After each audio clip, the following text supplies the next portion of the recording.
네, 청년 정치인의 시각으로 정치권의 핵심 쟁점과 흐름을 살펴봅니다. 청년 맞수 박성민 전 민주당 최고위원, 박민영 국민의힘 대변인 두 분과 함께하겠습니다. 어서 오십시오. 반갑습니다. 양당의 경선 상황부터 먼저 이제 살펴볼 텐데요. 이미 경선 반환점을 돈 민주당부터 이야기를 해보면 내일부터 시작될 호남 경선에 관심이 이제 쏠리고 있습니다. 지금까지 이재명 후보가 90%에 가까운 득표율로 1위를 굳건히 지키고 있고 김동연, 김경수 후보의 2위 싸움이 이어지고 있는 양상인데요.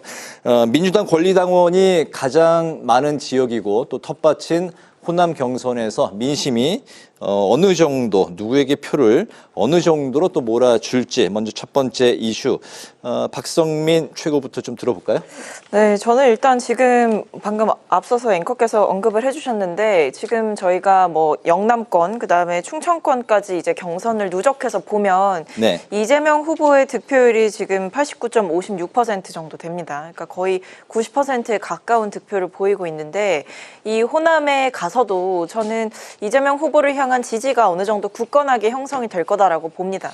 그러니까 왜냐하면 호남은 그 어느 때보다도 전략적인 선택을 할 것이다라는 생각이 들고요. 네. 심지어는 이 과거 불법 계엄의 상처가 있는 곳이기도 했고 이번 윤석열 정권을 거치면서 윤석열 전 대통령이 했던 이 비상계엄에 대해서 굉장히 분노했던 지역 중에 하나거든요. 그렇기 때문에 저는 아마 압도적인 정권 교체의 민심을 보여주실 것이다. 그래서 굉장히 투표율도 높을 것이고 이재명 후보 그러니까 전직 바로 직전에 당대표였던 이재명 후보에게 힘을 실어주는 압도적인 결과가 좀 보여지지 않을까라는 생각이 듭니다. 전체적으로 그러면 득표율은 이재명 후보가 90%를 넘길 수 있느냐 이게 이제 또 관전 포인트인데 네. 그렇게 갈까요? 저는 이제 당내 지금 저희가 이제 당원들, 권리 당원들을 대상으로 하는 경선의 결과가 나오고 있는 상황이거든요. 네. 그래서 저는 남아있는 경선들을 거치면 충분히 90%도 넘을 수 있다. 라는 생각이 드는데, 네. 근데 이제 변수는 뭐 큰 변수가 되지는 않을 수도 있겠습니다만 저희가 이제 권리당원 외에도 일반 국민들을 대상으로 이제 안심번호를 추출해서 여론조사를 50% 하거든요. 네. 근데 그거는 이제 아직 합산되지 않았습니다. 그렇기 때문에 최종적인 득표율 계산을 할 때는 나중에 이제 이 당원 경선과 일반 국민 여론조사 경선이 합쳐지기 때문에 일부 수치가 좀 조정이 되면서 조금 후보들 간의 수치가 조정이 될 국면은 남아있다 이렇게 보입니다. 네, 호남 표심 어디로 향할까요? 뭐 사실 저는 이재명 후보가 가장 무서워하는 지역이 호남일 거라고 생각을 하거든요. 그러니까 그 지난 20대 대선 경선 때도 이낙연 후보에게 더 힘을 실어줬던 것이 또 호남 지역이었고 사실 지난 전당대회 때도 이재명 후보가 77%가 넘는 득표율을 했다라고 이야기를 했지만 정작 호남 지역의 투표율은 20%가 채 되지 않았습니다. 그러니까 당시에 좀 정성적으로 저희가 파악할 수 있었던 민심은 이재명이 압도적이기 때문에 일단 밀어는 주지만 솔직히 쪽팔리다. 뭐 그런 반응들이 많았었거든요. 그런 것들을 차치하더라도 과연 민주당이 지금까지 호남 지역에 뭘 해줬는가를 돌이켜보면 호남 입장에서는 국민의힘에 대한 비토가 있을지언정 민주당이 바람직하고 좋은 정당이라고 생각을 하진 않을 것 같거든요. 뭐 한 예로 저희가 윤석열 정권에서도 그 호남의 복합 쇼핑몰을 광주에 만드는 것을 공약화를 했습니다. 그런데 이 강기정 시장이 복합 쇼핑몰을 만들려면 4천억을 중앙정부에서 지원을 해달라라고 사실상 어깃장을 놓게 되면서 좀 지연이 되는 그런 양상이 있었거든요. 실제로 호남 정치 자체가 이 대안 세력을 허락하지 않다 보니까 아무런 견제가 이루어지기 어려운 구조입니다. 심지어는 기초단체의 의원들도 거의 국민의힘이 한 석도 없는 그런 상황이거든요. 그렇기 때문에 시민단체 텃세가 너무 거세고 이런 것들을 중앙정당에서 잘 보완을 해줘야 되는데 그런 게 전혀 이루어지고 있지 못하기 때문에 이 중앙정부에 의지할 수밖에 없는 안타까운 상황이 계속되고 있다라고 생각을 합니다. 그래서 민주당이 호남의 이 압도적인 그런 지지세를 과시를 할 것이 아니라 그런 지지세를 가지고 과연 호남에 무엇을 해줬는지에 대해서 반성을 해야 한다라고 생각을 하고요. 이재명 후보 역시 이번 기회에 좀 과거 자신에 대해서 이 호남 그 지역이 가졌던 비토를 좀 어떻게 불식을 시킬 것인지에 대해서 진지한 고민과 성찰이 필요하다라고 생각을 합니다. 네. 네, 그리고 곧 있으면 국민의힘은 조기 대선 2차 경선에 진출할 후보 4명을 확정하게 되는데요. 저희 방송 중에 결과가 나올 수 있는데 지금 6시 32분을 넘어선 이 시간 안타깝게도 아직 발표가 나지 않아서 지금 좀 예측을 마지막으로 한번 들어볼까 합니다. 우리 먼저 박민영 대변인, 최후 2차 경선에 진출할 4명의 후보 어떻게 예상하십니까? 일단은 뭐 홍준표, 김문수, 한동훈 후보까지는 크게 이견이 없는 것 같습니다. 저희가 여러 시중 여론조사 지표들을 보더라도 세 사람은 사실 그 오차범위 안팎에서 다투는 그런 모습을 보이거든요. 그렇다라 그러면 나머지 한 자리를 누가 차지를 할 것이냐. 그래서 저희가 소위 3강 2중 3약이라고 이야기를 해왔지 않습니까? 그 2중이 지금 관건이 될 텐데 나경원 후보와 안철수 후보가 되겠죠. 사실 각각 다른 날에 또 경선 토론을 했기 때문에 저희가 그 두 사람 간의 불붙는 모습은 보지 못했지만 안철수 후보의 장점을 이야기를 하자면 좀 정책적인 그런 좀 이야기를 많이 할 수가 있는 위치에 있죠. 왜냐하면 이제 IT 관련돼서 창업을 하기도 했었고요. 의사 출신이기도 하고 뭐 AI 관련해서도 좀 다양한 좀 그런 의제들을 얘기를 하기도 했었습니다. 그래서 이런 강점들을 얼마나 소위 이제 무당층 그룹들이 많이 반영을 해주느냐, 이제 이런 게 관건이 될 것으로 보이고요.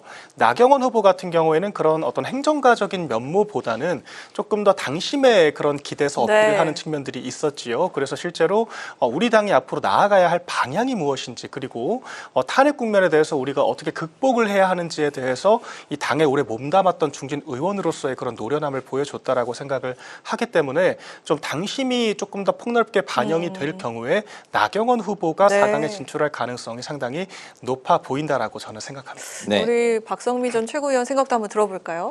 일단 뭐 기본적으로 지금 국민의힘 경선 자체가 탄핵에 찬성했던 사람들에 대한 뭐 배신자 프레임이 굉장히 큰 상황이고, 그리고 이 당원들의 분포 규모라든지 아니면 이 당원들의 마음이라든지 이런 향방 자체가 탄핵 찬성파에게 힘을 실어주는 분위기라기보다는 탄핵 반대파에게 힘을 실어주고 윤석열 전 대통령과의 어떤 정치적인 절연을 하지 못하게 하는 그런 정서들이 강하게 작동하는 환경 속에서 경선이 치러지고 있기 때문에 안철수 후보의 어떤 정치적인 입장보다는 나경원 후보가 그동안 취해왔던 어떤 대통령을 강하게 옹호하고 그리고 한동훈 후보를 강하게 공격하는 이런 스탠스가 짧은 시간 동안 당원들에게 비교적 소구력이 높았을 것이다. 저는 그렇게 보고 있습니다. 두 분 다 나경원 후보의 진출을 예상하시는군요. 네. 네, 알겠습니다. 네, 결과가 이제 나오는 대로 잠시 후에 이제 저희가 전해드리도록 하고요. 이제 이런 상황에서 한덕수 대행의 대선 출마를 촉구하는 추대위원회가 잇따라 출범했습니다. 시민단체에 이어서 오늘 출범한 한덕수 대통령 국민추대위 공동위원장은 한덕수 대행과 소통하고 있고 기자회견 사실을 알고 있다고 이제 밝혔는데요.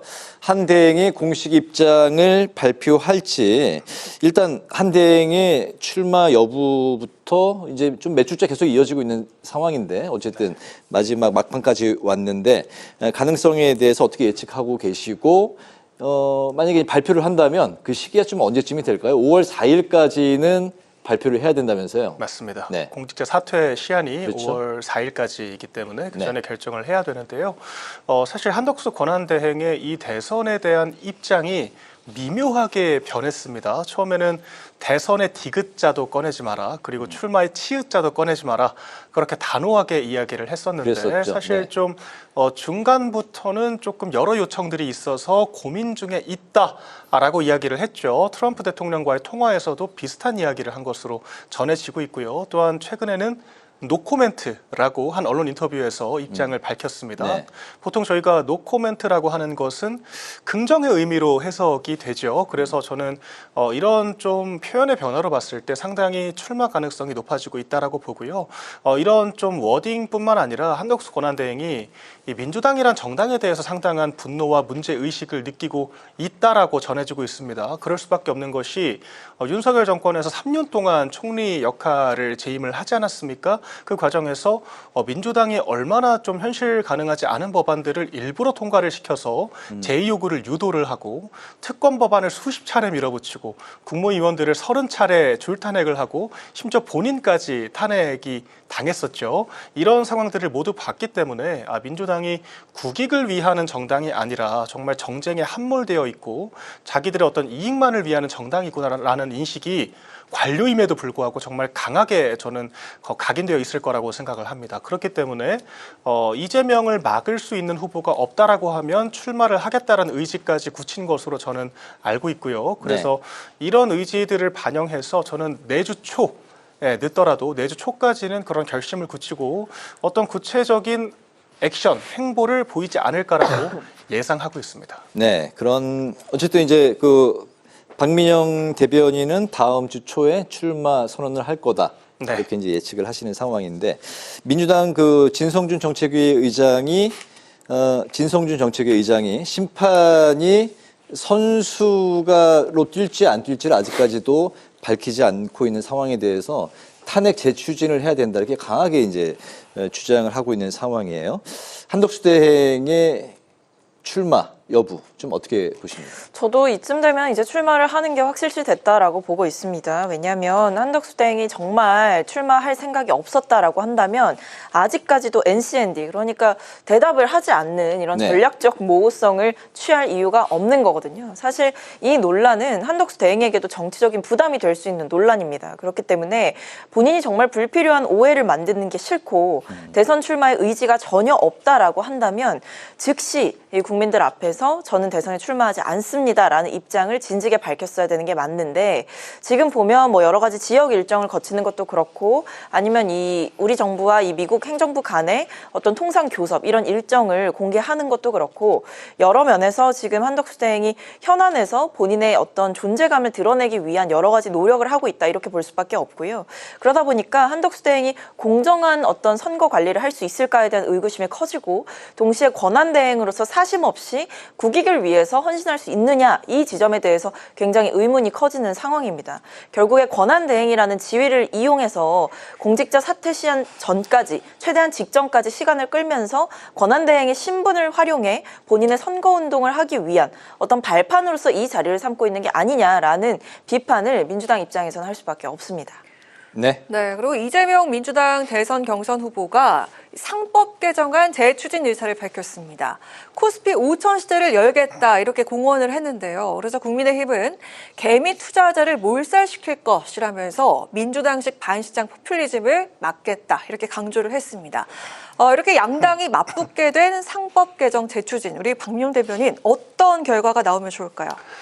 사실 저는 이 민주당의 반기업적인 이런 정서가 전국에는 이 근로자들과 주주들에게도 큰 해악을 끼칠 것이다라고 심각하게 우려를 하고 있습니다. 사실 경제라는 것은 여러 구성원들이 상호 유기적으로 작용을 하게 되면서 협력적으로 관계를 맺는 그런 과정이라고 저는 생각을 하거든요. 실제로 기업이 잘 돼야 근로자들도 양질의 일자리를 가질 수 있는 것이고요. 또한 주주들도 어떤 배당이라든지 좀 주가 상승의 이득을 누릴 수 있는 게 아니겠습니까? 그런데 여전히 이재명 후보와 더불어민주당은 좀 기업과 근로자 또한 이제 주주들과 그런 소위 재벌 기업들을 적대적인 관계로 좀 이분법적으로 바라보고 있는 것이 아닌가라는 생각이 들거든요.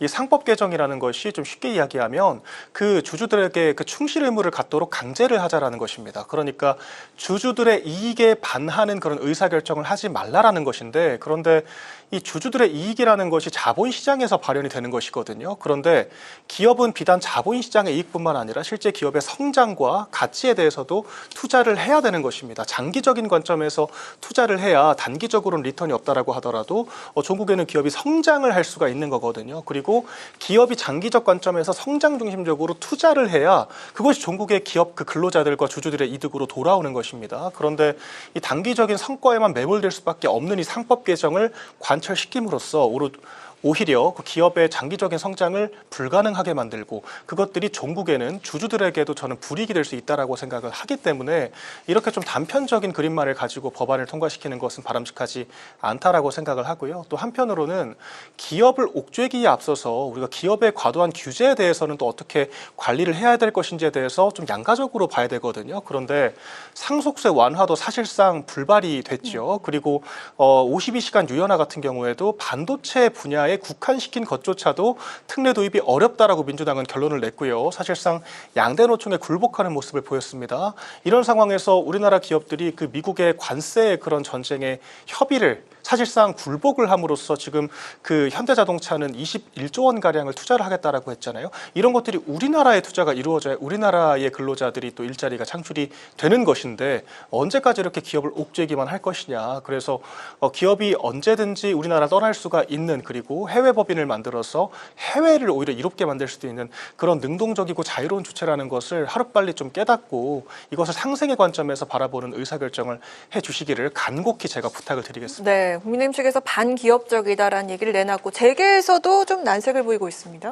네, 근데 사실 이 상법 개정안은 이미 필요성을 주장한 지 꽤 된 내용입니다. 왜냐하면 코리아 디스카운트라는 현상이 있지 않습니까? 그런데 이제 이 한국 기업들의 어떤 주가 가치가 제대로 평가받지 못하고 있는 여러 가지 원인 중에 하나는 어떤 기업 구조의 낮은 투명성 때문이기도 하고, 그리고 사실 상법이라고 하는 것이 어떤 룰을 개정하는 것인데, 룰을 만들어가는 것인데, 이게 그동안에 보면 개미 투자자들의 어떤 입장이라던가 이런 것들은 회사의 입장에 밀려서 사실은 보호받지 못하는 경우들도 많았습니다. 뭐 합병 비율이라든지 아니면 뭐 회사의 결정에 무조건 이 일반 주주들은 그냥 따라야 하는 일도 있었던 것이고, 이 주주들에 대한 기본적인 보호 의무가 명시되어 있지 않기 때문에 발생할 수 있는 이해 충돌의 과정을 조율하는 건 역시도 법의 영역이고, 그리고 개미 투자자들이 적지 않은 숫자이고 대부분 일반 국민들이 이제 개미 투자자의 포션을 차지하고 있는 만큼 이 당연한 의무를 법에 넣는 것, 그리고 당연한 의무를 법에 넣음으로써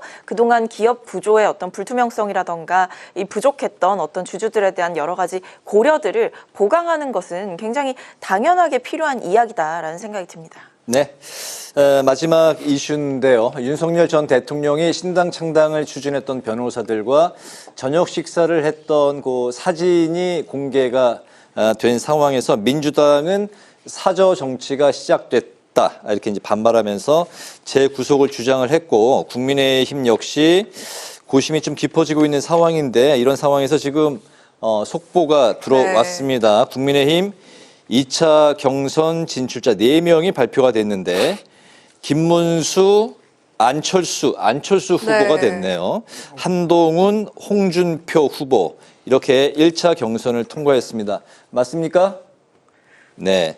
김문수, 안철수, 한동훈, 그리고 홍준표 후보가 2차 경선에 진출했다는 소식을 전해드리면서 두 분의 뭐 간략한 좀 입장 들어볼까요? 예상과는 좀 다른 결과가 나왔습니다. 먼저 우리 박민영 대변인께 이야기 좀 여쭙도록 하겠습니다. 기존의 다른 지표들과 다르게 좀 이변이 있었던 것 같습니다. 근데 뭐 사실 이변이랄 것도 없는 것이 안철수 후보 같은 경우에는 상당한 인지도와 또 저력이 있는 후보이기 때문에 충분히 4강 진입이 가능한 후보였다라고 저는 생각을 하고요. 또한 이게 좀 찬탄과 반탄으로 봤을 때는 2대2 구도가 만들어졌다라고도 볼 수 있겠죠. 그래서 이게 한편으로는 조금 더 균형감을 갖게 됐다라고도 볼 수 있겠지만, 다른 한편으로는 사실 좀 이제 과거의 일이 돼버렸던 그런 탄핵에 대한 입장이 조금 더 격렬하게 다투는 그런 쟁점이 되지 않을까, 이런 우려들도 있거든요. 이런 측면들에서 좀 4강 경선이 어떤 식으로 흘러가고 어떤 주제들이 화두가 될지를 지켜보는 것이 중요할 것 같습니다. 네, 이제 5월 3일에 최종 이제 후보자가 결정이 나는데 2차 이제 진출자가 결정이 났네요. 네, 일단은 뭐 지금 상황을 보면 찬탄 대 반탄 2대2 이렇게 보이는 것 같습니다. 그렇기 때문에 특히 찬탄에 있는 후보들, 한동훈 후보와 안철수 후보 간의 어떤 경쟁 구도를 좀 지켜봐야 되겠다라는 생각이 들고요. 이외에도 이제 2차 경선부터는 책임 당원들이 들어가기 때문에, 그러니까 쉽게 말씀드리면 이 당원들의, 그러니까 국민의힘 당원들의 입김이 더 세지는 경선이 될 수가 있습니다. 그래서 지금 상황에서 과연 이렇게 반탄 후보가 2명이 되고 찬탄 후보가 2명이 된 것이 찬탄 후보들에게 유리한 구도인가는 한 번 더 살펴봐야 될 것 같고요.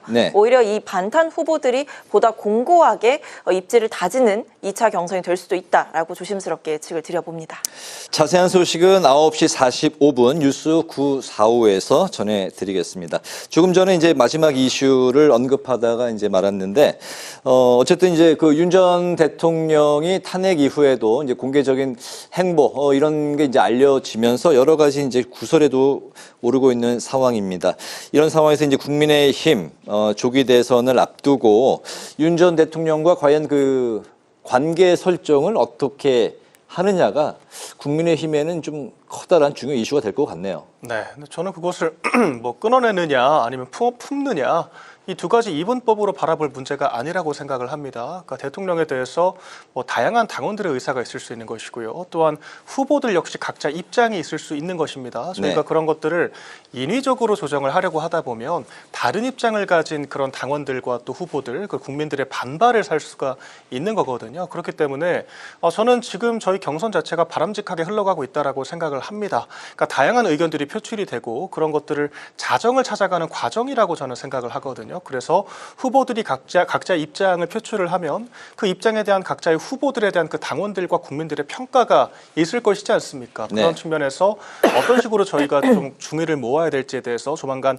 가름이 될 것이라고 생각을 하고요. 저희가 윤 전 대통령의 그런 행보에 대해서 지나치게 과민 반응할 필요가 없다라고 보고 있습니다. 신당 자체가 저도 바람직한 행보는 아니라고 생각을 하지만 막상 후보를 내겠다라는 것은 아니었거든요. 그러니까 수권 정당의 모습을 갖추겠다라는 것이 아니라 취지가 지난 탄핵 심판 국면에서 보수 진영에 유입됐던 소위 이제 젊은 2030 세대가 좀 구심점을 구축할 수 있도록 좀 플랫폼을 제공을 해주겠다 그런 취지였다라고 한다면 네. 이것은 사실 국민의힘과 상호 배타적인 관계가 아니라 상호 보완적인 관계로도 작용을 할 수 있다라고 저는 생각을 하기 때문에 이런 것들을 과도하게 추진할 필요도 없고 과도하게 저희가 반대할 필요도 없다라고 저는 보고 있습니다.